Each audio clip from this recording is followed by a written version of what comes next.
টাকা পে করে গিয়ে ওখানে বসে থাকলে আপনার অর্ডারটা ওখানে চলে যাবে।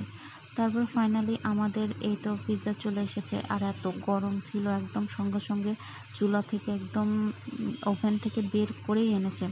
তো একদম টিস্যু ছাড়া ধরাই যাচ্ছিল না, আবির তো টিস্যু ছাড়া ধরতেই পারছিল না।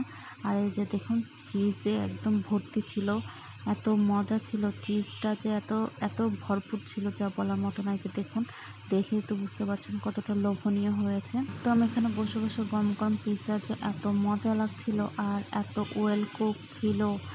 আর এই যে যে রুটিটা ছিল, রুটিটার উপরে যে পিৎজাটা করেছে, এই রুটিটাও যে এত ক্রিস্পি ছিল যা বলার বাইরে। আমি আর আবির তো নিমিষে আমাদের এই 6 ইঞ্চ পিৎজাটা খেয়ে ফেলেছি। তো আপনারাও যারা ট্রাই করবেন অবশ্যই আমার জানা মতো আপনারা নিরাশ হবেন না। তো আবিরকে জিজ্ঞেস করছিলাম কেমন লাগছিল, ও তো একদম এক কথায় বলেছে জাস্ট ওয়াও, বলার বাইরে। তারপরে আমরা সসটা ট্রাই করি নাই, পিৎজাটা যে এতটা মজা ছিল, আমরা সসটা